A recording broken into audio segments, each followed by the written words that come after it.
રાષ્ટ્રીય અધ્યક્ષ મલ્લિકાર્જુન ખડગે અને કોંગ્રેસીઓને પૂછવા માંગુ છું કે ગુજરાત પ્રત્યે એટલું ઝેર કેમ?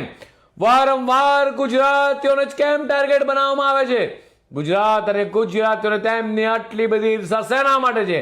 કેરળની ચૂંટણીના ઉન્માદમાં કોંગ્રેસના રાષ્ટ્રીય અધ્યક્ષ મલ્લિકાર્જુન ખડગેજી ભાન ભૂલ્યા છે ત્યારે ચૂંટણી પ્રચાર દરમિયાન ખડગે દ્વારા ગુજરાતીઓને અભણ અને મૂર્ખ કહેવામાં આવ્યા છે.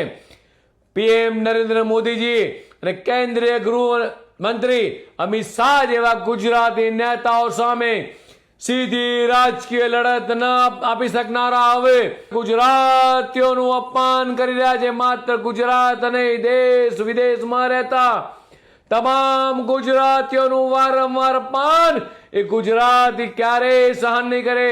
આ નિવેદનથી કોંગ્રેસની ગુજરાતની વિરોધી માનસિકતા ફરી બહાર આવી છે.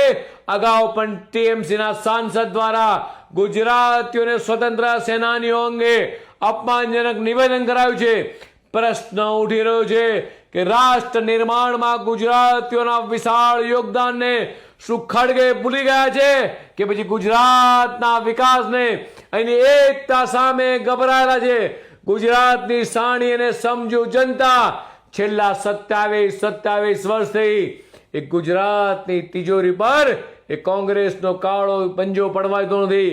દેશની 140 કરોડ જનતાએ દેશની તિજોરી પર ત્રણ વખત એ કોંગ્રેસનો કાળો પંજો પડવાતો નથી. ત્યારે દેશને આઝાદી આપવામાં જેમનું અમૂલ્ય યોગદાન છે એવા આપણા રાષ્ટ્રપિતા મહાત્મા ગાંધીનું અપમાન છે, જેમણે સ્વતંત્ર આંદોલનમાં પોતાનું સમગ્ર જીવન ખપાવી દીધું.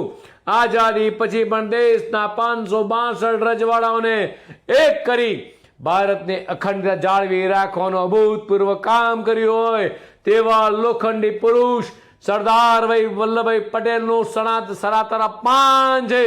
વિશ્વભરમાં રહેતા તમામ ગુજરાતીઓનું અપમાન છે.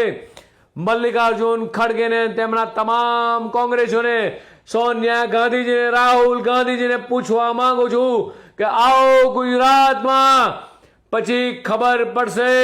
આ વખતે અભણ કહેવાયેલી જનતા તમને ચોક્કસ જડવાતોડ જવાબ આપશે. ગુજરાત કોંગ્રેસ અને મલ્લિકાર્જુન ખડગે જો આ મામલે માફી નહીં માંગે તો પછી ગુજરાતની જનતા પોતાનો કરારો જવાબ આપશે. ફરીથી રાહુલ ગાંધી, મલ્લિકાર્જુન ખડગે 6.5 કરોડ ગુજરાતી નહીં, દેશ વિદેશમાં વસતા તમામ ગુજરાતીઓની માફી માંગે. ખડગેજી આનો જવાબ આ બંને ગુજરાતીઓ તમને ભારે પડશે. લખવો તો લખી રાખજો.